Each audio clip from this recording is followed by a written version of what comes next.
Best varicose veins చికిత్సనే పొందండి. నొప్పి లేని చికిత్స కోసం సంప్రదించండి ఎవిస్ హాస్పిటల్. నమస్తే రమగారు. నమస్తే జయ. రమగారు, ప్రతి ఒక్కరూ సుఖంగా, సంతోషంగా, ఆనందంగా ఉండాలని కోరుకుంటాం. ప్రతి ఇల్లు ఒక్కరం అంటే in the sense single person అనట్లేదు. మన ఇల్లు ఎప్పుడు ప్రశాంతంగా ఉండాలి, అందరం హ్యాపీగా ఉండాలి, హెల్దీగా ఉండాలి, ఇలాంటివి కోరుకుంటూ ఉంటాం కదా. దీనికి మినిమంగా చేయాల్సిన పనులు ఏమన్నా ఉంటాయా జియా? ఈ కొన్ని పాయింట్స్ అన్న ఫాలో అయితే కొంతవరకైనా ఈ శాంతి ఉంటుంది, కొంతవరకైనా ప్రశాంతత ఉంటుంది అని చెప్పుకోదగినవి ఏమన్నా ఉన్నాయా? మొదట ఇల్లు శుచి, శుభ్రత. దాన్ని మించింది లేదు జయ. ఇల్లు శుభ్రంగా ఉండటం, నిద్ర లేచిన మరుక్షణం పక్కలు మడత పెట్టేయటం, పాచి పక్కలు, పాచి ఇల్లు, అంట్ల గిన్నెలు సింక్ నిండా, వాకిట్లో ముగ్గు గీకు లేదు, పోని ముగ్గే వేసే అలవాటు లేకపోతే శుభ్రం లేదు. ఎప్పుడో కిందటి నెల పండగకి కట్టిన తాటాకు మామిడాకులు అవి పువ్వులు వేళ్లాడుతూ ఉండటం, కొంపంతా దుమ్ము ధూళి ఉండటం, ఇవన్నీ శాంతిని పాడు చేస్తాయి. ఇవన్నీ ఇలా ఉన్నా కూడా నువ్వు నేను బాగుంటే బాగానే ఉండొచ్చు. కానీ ఈ ఇల్లంతా ఇన్ని రకాల నెగిటివ్ ఫోర్సులు ఉంటే నువ్వు నేను ఎలా బాగుంటాము? మురికోడుకుంటూ కదా. బేసిక్ రూలు శుచి, శుభ్రత. తర్వాత నిదానము, నెమ్మది. మనుషులకి దబా దబా దబా పనిచేసి అన్ని విసిరేసి ఏడాపెడా సింక్లో పడే అనగానే దవేళ్ళని పడేస్తుంటారు కొంతమంది పిల్లలు చేస్తారు.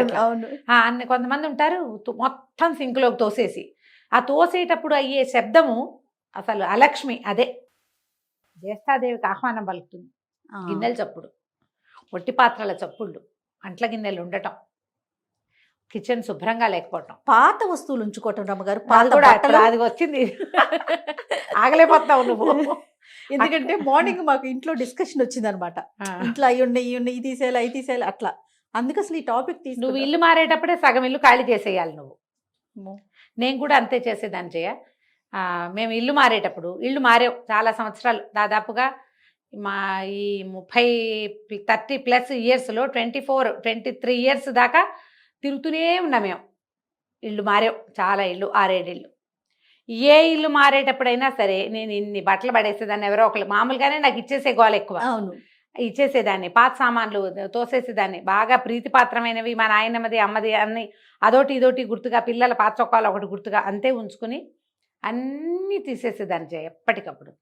మేము మా సొంత ఇంటికి వచ్చిన ఈ 9, 7, 8, 9 ఏళ్లలో మా ఇల్లు చెత్త పేరుకుపోయిందని నేను ఫీల్ అవుతా. అక్కడికి నేను తీసేస్తూనే ఉంటాను. అయినా సరే ఇప్పుడు ఎక్కడికైనా వెళ్తామా, వెళ్ళిన దగ్గర నుంచి ఇప్పుడు నాకైతే శాలువాలు, నేను అనుకుంటా నేనే అప్పుడప్పుడు వెళ్ళేదాన్ని, నాకే ఇన్ని శాలువాలు వస్తాయి. అన్ని ప్రోగ్రాములకు తిరిగే వాళ్ళ ఇంటి నిండా శాలువాలే. అనంతం అదే చెప్తారండి, ఇంటి నిండా శాలువాలే జయ. అసలు ఏం చేయాలో అర్థం కావట్లేదు. శాలువాలు, బుక్స్ అట, పుస్తకాలు కూడా ఉంటాయి నా దగ్గర కూడా, అదే గోల. అయితే నేను విజయవాడలో నాకు ఇది ఇచ్చారు కదా, జీవన సాఫల్య పురస్కారం ఒకటి ఇచ్చారు. వసుమతి మాధవ స్మారక అవార్డు. ఆవిడ ఉన్నారు వసుమతి గారు, చెప్తాను ఇది ఏమంటారంటే, జీవన సాఫల్యం అని వసుమతి అని ఆవిడ రైటర్, వసుమతి గారు, చెలసాని వసుమతి గారు. ఓకే. వాళ్ళు ఎవ్రీ ఇయర్ రైటర్స్కి 2 అవార్డులు ఇస్తారు, 2 రైటర్లకి ఇవ్వాలి. ఆవిడ పెద్దవారు అయిపోయారు కానీ వాళ్ళ అబ్బాయి చెలసాని రవి గారు దీన్ని ముందుకు తీసుకెళ్లారనమాట. దాని మానల వాళ్ళ అమ్మగారు ఉన్నన్నాళ్ళు అమ్మ సంతోషం, ఆవిడకి ఇష్టము, ఆవిడ రైటర్ అవ్వటం వల్ల అలా ఉండేది ఆవిడ మనసు. చెలసాని వారు విజయవాడలో అందరూ శాలువాలు ఇస్తారండి అని చెప్తే ఆయన చక్కగా మంచి కాటన్ చున్నీ తెప్పించి ఇచ్చారు.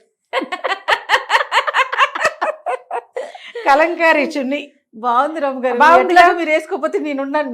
నేను అదే అనుకున్నాను అనమాట, ఎవరో పిల్ల వచ్చింది, ఆ పిల్లకైనా ఇవ్వచ్చు, కనీసం ఆ కాటన్ చున్నీ నాకే ఎప్పుడో ఒకప్పుడు వాడుకుంటాను, అదైనా లేకపోతే నీలాంటి వాళ్ళు ఎవరో ఒకరు కదా. శాలువాలు ఎక్కడికైనా వెళ్తామా, వాళ్ళు ఎవరైనా వచ్చిన వాళ్ళు కూడా ఓ శాలువా కప్పుతుంటారు. ఈ శాలువాలన్నీ ఏం చేయాలి, అందులో చలిని ఆపేవి వాటి ఏమి ఉండవు, మెరుపులు బోల్డన్ ఉంటాయి. సరే ఇది పక్కన పెట్టు. ఈ ఇళ్లలో పాతవి, పనికిరానివి, ఉపయోగపడనివి, సంవత్సరాల తరబడి నిలవ ఉండేవి వస్తువుల్ని తగ్గించుకోండి. ఇల్లు ఖాళీగా తెరిపిగా ఉంటే కొంత శాంతిగా ఉంటుంది. మనుషులు ప్రవర్తనలు, మన ఉద్దేశాలు, అభిప్రాయాలు అవన్నీ మార్చుకోవాలి జయ. మనం ఇంట్లో శాంతి ఉండాలంటే, ఇప్పుడు మనకి ఈ ప్రశ్న ఎప్పుడు వస్తుంది, ప్రశాంతత లేదు కాబట్టి వస్తుంది. అవును అవును. ఈ ప్రశాంతత లేకపోవడానికి ఏమిటి కారణాలు అని రాసుకున్నాం అనుకోండి లిస్టు, మనమే ఎక్కువ ఉంటాం అందులో. దాంతోపాటు ఈ ఇల్లు శుభ్రం లేకపోవటము, ఇల్లు మూసివేసేసినట్టు ఉండటము, ఇక్కడ దుమ్ము ఉండటము, సామాన్లు అతిగా ఉండటము, ఇంట్లో వెలుగు లేకపోవటము, ఇంట్లో ఎప్పుడు గొడవ ఉండటము, ఇవన్నీ కారణాలుగా మనకి తెలుస్తాయి. ఇంటి పరిసరాలతో పాటు మనం కదరమ్మ గారు మనం ఉంటాం. కాబట్టి ముందు ఇల్లు ఖాళీ చేసేయండి ఫస్ట్. తర్వాత మీ ప్రవర్తనలో మీరు ఏ అరిషడ్ వర్గానికి లోనయ్యి ఈ ప్రశాంతత పోగొట్టుకుంటున్నారో వాటిని, అవి ఎలా పోగొడతామండి అంటారు. దానికి నాంది మీరు ఇల్లు క్లీన్ చేయటం. మీరు ఇల్లు శుభ్రం చేయటం మొదలు పెడితే అనవసరమైంది తీసేయాలి అన్న ఐడియాలజీ డెవలప్ చేసుకోండి ఫస్ట్. వావ్, ఇది బాగుంది రమ్మగారు. అంతే, మరి అనవసరమైంది తీసేయాలి. ఇంట్లో నుంచి తీసేస్తావు, మెల్లిగా నీ బుద్ధుల నుంచి తీయాలని కూడా ఒకరోజు ప్రచోదనం కలుగుతుంది నీకు. వావ్ వావ్, ఎక్కడి నుంచి వస్తుంది సడన్గా కదా? క్లెన్లీనెస్ తోటి అనవసరమైన విషయాలకి ఇంపార్టెన్స్ ఇవ్వకూడదు అనేది మనం అర్థం చేసుకోవాలి. అమ్మ, ఎప్పుడూ కూడా పూట పూట ఎవరో ఒకళ్ళు వచ్చి నీకు బోధించరు. ప్రతిరోజు వింటున్నా కూడా బోధగానే ఉంటుంది, నీ ఘోషగానే ఉంటుంది. బోధని లోపలికి ఎక్కించుకోవాలి. పుస్తకాల్లో బోళ్ళని ఉంటాయి, అది మస్తకంలో ఉండాలిగా ముందు మనకి, అంతేగా కదా? ఈ ఐడియాలజీ ఇలా పెట్టుకోండి, అప్పుడు మీకు ప్రశాంతత ఆటోమేటిక్గా వస్తుంది. అవతల వాళ్ళు అరిచి కేకలేస్తారు, కాల్ చేస్తారు. మీరు నిశ్శబ్దంగా ఉండటానికి చూడండి కాసేపు, వాళ్ళు తగ్గుతారు. మీరు కూడా అరవకుండా ఉంటే కొంత గోల తక్కువగా ఉంటుంది. అవతల వాళ్ళకి ఆలోచించేందుకు కొంత అవకాశం లభిస్తుంది, మీకు కూడా కొంత ఆలోచించుకునేందుకు సమయం లభిస్తుంది. ఆటోమేటిక్గా ప్రశాంతత వస్తుంది. ఇద్దరు కలిసి అరుచుకుంటేనే గొడవలు వస్తాయి. ఒకళ్ళే అరిస్తే ఎంతసేపు అరుస్తారు? అంతే. ఈ రెండో చేయి తగలకుండా ఒక చేయి ఇలా అంటే ఏం సౌండ్ వస్తుంది? రెండు తగిలితే కదా శబ్దం. అవును, తగలకుండా ఉండండి. ఈ ఐడియాలజీ మీకు డెవలప్ అవ్వాలంటే బేసిక్ రూల్ ఇల్లు శుభ్రం, ఇల్లు ఖాళీ చేయండి మొదట, మీకు సుఖము శాంతి వస్తాయి. తర్వాత వీటన్నిటితో పాటు ప్రార్థన అనేది చాలా ముఖ్యం.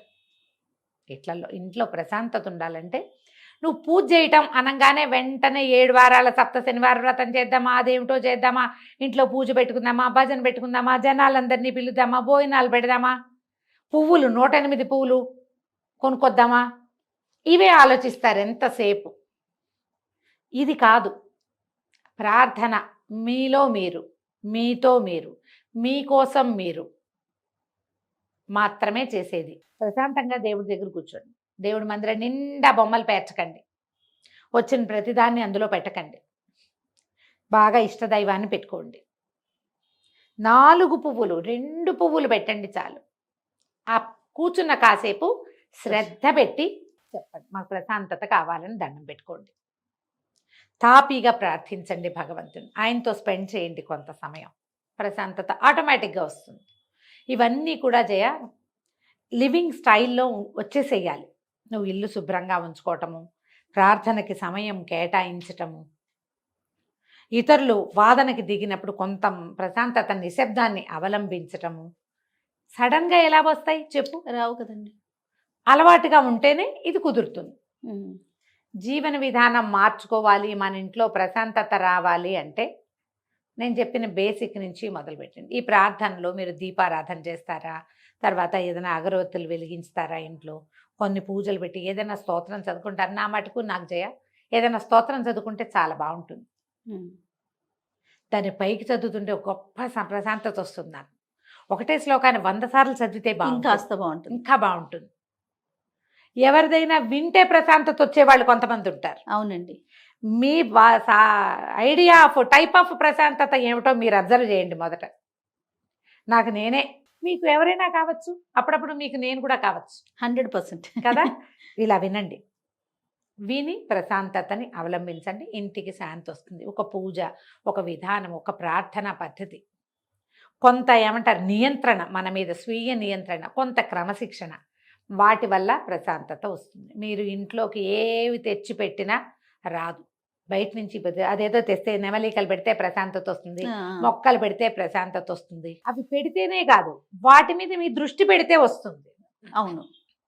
తెచ్చి మొక్కలు పెట్టుకుని మీ దారిని మీరు కొట్టుకుంటే కాదు, ఆ మొక్కలకి పీస్ ఆఫ్ మైండ్ ఇవ్వాలని ఒక మైండ్ సెట్ ఉండాలి మనకి. అవి హాయిగా పెరగాలంటే మన ఇంట్లో దుమ్ము లేకుండా ఉండాలి. వాటికి రోజు నీళ్ళు పోయాలి, వాటికి కొంచెం శుభ్రంగా ఆకులు తొడవాలి, వాటికి టైం పెట్టాలి. అప్పుడు మీ బుర్రలో ఉన్న క్లట్టర్ ఆటోమేటిక్గా పోతుంది. ఇలా ఆలోచించండి, ప్రశాంతత వస్తుంది ఆటోమేటిక్గా. తప్పకుండా రమ్మగారు. నమస్తే. నమస్తే చెల్లి.